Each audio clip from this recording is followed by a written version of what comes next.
नमस्कार. माझ्या यूट्यूब चॅनलमध्ये आपल्या सर्वांचे मनापासून स्वागत आहे. शासकीय सेवेतून रिटायर्ड होणाऱ्या कर्मचाऱ्यांसाठी महत्त्वाचा शासन निर्णय. वित्त विभागाचा महत्त्वाचा शासन निर्णय. महाराष्ट्र राज्य शासकीय सेवेतून रिटायर्ड होणाऱ्या कर्मचाऱ्यांसाठी गेल्या वर्षी शासनाने महत्त्वाचा निर्णय घेतला होता. सेवानिवृत्त कर्मचाऱ्यांच्या निवृत्तीवेतनात वयानुसार वाढ करण्याबाबत गेल्या वर्षी वित्त विभागाकडून एक महत्त्वाचा शासन निर्णय जाहीर करण्यात आला होता. काय आहे तो शासन निर्णय जाणून घेऊया सविस्तर. त्यापूर्वी चॅनलला नवीन असाल तर लाईक करायला विसरू नका, सबस्क्राईब करायला विसरू नका, नवीन नवीन अपडेट्ससाठी बेल आयकनला प्रेस करायला विसरू नका आणि माहिती आवडल्यास आपल्या सहकारी मित्रांना शेअर करायला देखील विसरू नका. वित्त विभागाच्या शासन निर्णयानुसार 1 जानेवारीपासून सेवानिवृत्त कर्मचाऱ्यांच्या निवृत्तीवेतनात वयानुसार वाढ करण्याचे आदेश देण्यात आले आहेत. हा नवा निर्णय निवृत्तीवेतनधारक तसेच कुटुंब निवृत्तीवेतनधारक कर्मचाऱ्यांसाठी सुद्धा लागू राहणार आहे.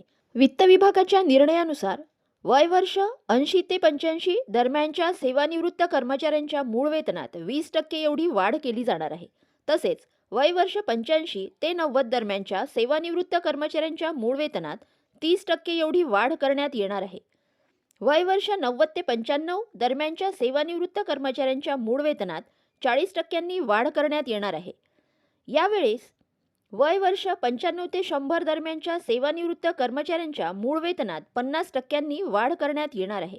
महत्त्वाची बाब म्हणजे वर्ष 100 पेक्षा अधिक असणाऱ्या सेवानिवृत्त कर्मचाऱ्यांच्या मूळ वेतनात 100% वाढ करण्यात येणार आहे. राज्य शासकीय सेवेत 80 वर्ष व त्यावरील राज्य शासकीय सेवानिवृत्तधारक व कुटुंब निवृत्ती वेतनधारकांना 7व्या वेतन आयोगानुसार निश्चित झालेल्या मूळ निवृत्ती वेतन तसेच कुटुंब निवृत्ती वेतनात वाढ करण्यात येणार आहे. दरम्यान गेल्या वर्षी म्हणजेच 2024च्या जानेवारी महिन्यात राज्य शासनाच्या वित्त विभागाकडून एक शासन निर्णय जारी करण्यात आला. त्या शासन निर्णयात 80 वर्ष व त्यावरील निवृत्तीवेतनधारक तसेच कुटुंब निवृत्तीवेतनधारकांच्या निवृत्तीवेतन तसेच कुटुंबी निवृत्तीवेतनात 1 जानेवारी 24 पासून सुधारणा करण्यात आली आहे.